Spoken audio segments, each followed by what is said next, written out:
नमः शिवाय, नमः शिवाय, नमः शिवाय, नमः शिवाय। आषाढ़ महीना समाप्त हो रहा है और महादेव का सबसे प्रिय सावन आरंभ हो रहा है। सावन के सोमवार में विशेष पूजा की जाती है। कहते हैं कि इस दिन एक जलाभिषेक करने से ही आपकी सारी मनोकामना पूर्ण हो जाती है। सावन के पूरे महीने भगवान पे पंचामृत और जलाभिषेक करने से आपके घर में सुख संपत्ति ऐश्वर्य रहता है। माता पार्वती के साथ में मंगला गौरी में पूजा करने से वैवाहिक जीवन और सारी मनोकामना पूर्ण होती है। इस सावन के पूरे महीने में आप शिव जी की पूजा कैसे करेंगे, भोलेनाथ की पूजा कैसे करेंगे और भगवान की पूजा में और जलाभिषेक में पूजा करने में क्या क्या सामग्री लगेगी, मैं आज आपको सूक्ष्म तरीके से बताने। मंदिर जाते हैं तो अलग सामग्री लगती है और घर में अगर आप चौकी बिठाते हैं तो अलग सामग्री लगती है। आज में घर में अगर आप चौकी बिठा रहे हैं, सावन की जब पूरे सावन रहेगी, सावन पूर्णिमा तक ये चौकी रहेगी आपकी, रक्षा बंधन तक ये चौकी आपकी रहेगी। अगर आप सावन में प्रभु की चौकी बिठाते हो और घर में आप कोई भी शिवलिंग की आप पूजा कर सकते हो, मिट्टी की शिवलिंग बना सकते हो, गमले में मिट्टी की शिवलिंग बना सकते हो, कोई भी शिवलिंग की आप पूजा कर सकते हो, कोई भी धातु की शिवलिंग की आप पूजा। आज मैं आपको सामग्री बताने वाली हूँ सावन के सोमवार। पहले आपको एक चौकी पे घर की जो आप घर में पूजा करेंगे उसकी मैं बताने वाली हूँ। घर में अगर आप पूजा करेंगे सावन में तो क्या क्या लगेगा आपको। एक लकड़ी का पाटा लगेगा, उसके बाद ये केसरिया है, केसरिया वस्त्र भगवान को बहुत पसंद है, बोल बम बोल बम बोल। उसके बाद आपको पहले लगेगी एक फोटो, शंकर पार्वती समस्त शिव परिवार, देखिए समस्त शिव परिवार की फोटो लगेगी। इसी में आप गणेश जी की भी पूजा कर सकते हैं और अगर आपको अलग से गणेश जी बैठाने हैं तो आप अलग से गणेश जी की एक छोटी सी मूर्ति ले सकते हैं। उसके बाद आपको लगेगी शिवलिंग, मिट्टी का शिवलिंग हो सकता है, कोई भी धातु का जो आपके घर में उपलब्ध है वो शिवलिंग आप ले सकते हैं। पूजा में सबसे जरूरी होता है शिव जी में जल, शुद्ध जल। शुद्ध जल सबसे ज्यादा जरूरी हो। कोई भी सरोवर का गंगा जल, जमुना जल, गंगा जल आपको मिल जाए तो बहुत अच्छा। आजकल छोटी छोटी शीशियों में गंगा जल मिलता है, उसको थोड़ा सा मिश्रित कर ले अपने जल में और आप इस तरह से शुद्ध जल के साथ भगवान का जलाभिषेक कर सकते हैं। शुद्ध जल से जलाभिषेक करेंगे और अपने घर से हमेशा जल लेकर जाना चाहिए मंदिर। हमेशा अगर आप मंदिर जा रहे हैं तो जल लेकर जाना चाहिए। शुद्ध जल लगेगा जलाभिषेक करने के लिए।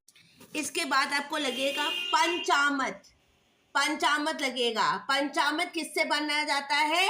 दूध, दही, घी, शक्करा, शहद। शहद अलग से भी आप शहद ले लीजिए। कहते हैं सावन में भगवान को शहद चढ़ाने से बहुत सुख संपत्ति ऐश्वर्य मिलता है, तो आप उसको भी ले सकते हैं। अलग से भी आप शहद ले सकते हैं। तो पंचामृत के लिए आपको दूध, दही, घी, शक्करा और शहद लगेगा और उसके बाद शुद्ध स्नान के लिए एक और लोटा जल आपको लगेगा। पूजा के लिए आपको लगेगा चंदन, लाल चंदन। समस्त शिव परिवार की पूजा करने के लिए आपको लगेगा कंकु, आपको लगेगा कंकु, कुमकुम लगेगा आपको। पूजा में कुमकुम लगेगा। उपवस्त्र के लिए आपको लगेगा जनोई जोड़ा। शंकर भगवान की पूजा करने जनोई जोड़ा आप सिर्फ प्रथम दिन ही पहना सकते हैं। अगर बहुत सारे जनोई आपके पास नहीं है तो एक सावन के सोमवार में किसी भी आप जनोई जोड़ा पहना सकते हैं। किसी एक सावन के सोमवार में भगवान को धोती भी पहना सकते हैं, जैसी आपकी सामर्थ्य है। और उपवस्त्र समस्त शिव परिवार के लिए उपवस्त्र। पूजा में लगेगा पुंगी फलम, पुंगी फलम जरूर चढ़ाया जाता है शंकर भगवान की जलाधारी में। पूजा में आपको लगेगा चावल, चावल बहुत सारे लगेंगे आपको। चावल हर बार चढ़ाया जाता है शंकर भगवान को, बहुत सारे चावल लगे। उसके बाद हम भांग चढ़ाते हैं भगवान को, भांग लगेगा आपको। भांग आपको थोड़ी सी लगेगी, थोड़ा थोड़ा आप हर सावन के सोमवार में आप भांग चढ़ा सकते हैं। भस्मी मैंने नहीं रखी है क्योंकि हम शंकर भगवान की पूजा हमेशा पार्वती जी के साथ करते हैं, इसलिए हम भस्मी नहीं चढ़ाते। अगर आपके यहाँ भस्मी चढ़ाई जाती है तो आप भस्मी जरूर चढ़ाइएगा। उसके बाद आपको पूजा के लिए लगेगा फूल, बहुत सारे फूल, बेलपत्र, आँख की माला, धतूरा और ये आँख का पुष्प, ये आपको लगेगा आँख का पुष्प। इससे आप पूरी ये धतूरा और ये आँख की माला तो और बेलपत्र भगवान के लिए बहुत ज़रूरी है, भगवान के लिए बहुत ज़रूरी है। ये तो रहता है, ये रहना ही है, बेलपत्र रहना है, धतूरा रहना और आँख की माला, ये आपको हर सावन के सोमवार में आपको चढ़ाना है। उसके बाद आपको सावन के सोमवार में आपकी जैसी सामर्थ, आप और भी सामग्री भगवान को चढ़ा सकते हैं। घी चढ़ा सकते हैं, अलग से घी चढ़ा सकते हैं, अलग से शहद चढ़ा सकते हैं। को भोग में हम चढ़ाएंगे फल, 5 फल होने चाहिए। और उसके बाद आपके घर में जो भी नैवेद्य बनता है, सावन के सोमवार में सुबह तो फलाहारी रहते हैं, शाम को आपके घर में जो भी नैवेद्य बनता है, पूरी, हलवा, खीर, वो आप भगवान को भोग कर सकते हैं। और सावन में सुबह जलाभिषेक होता है, सुबह आरती नहीं करते, सुबह जलाभिषेक होता है। शाम को प्रदोष काल में हम दीपक की आरती करते हैं, मट्टी के दीपक लगेंगे, कपूर से आरती की जाती है भगवान की, कपूर से आरती करेंगे और एक माचिस लगेगी और लोबान से बनी हुई धूप लगेगी। लोबान से बनी हुई आपको माता के श्रृंगार के लिए आप माता के श्रृंगार के लिए आपको सामग्री लगेगी, देखिए सारी सामग्री है। और सिंदूर, पार्वती जी के लिए आपको लगेगा सिंदूर, ये आपको सिंदूर लगेगा पार्वती जी के लिए। पार्वती जी के लिए आपको सिंदूर आपको हर वक्त डब्बी ले जाने। ये सब सामग्री आप लेकर आप आराम से घर में पूजा कर सकते हैं। आपको कलश स्थापना करने, आप आम के पल्लव के साथ कलश स्थापना भी कर सकते। इसी तरह से सरल तरीके से हम सावन के सोमवार में भगवान शंकर की पूजा करेंगे।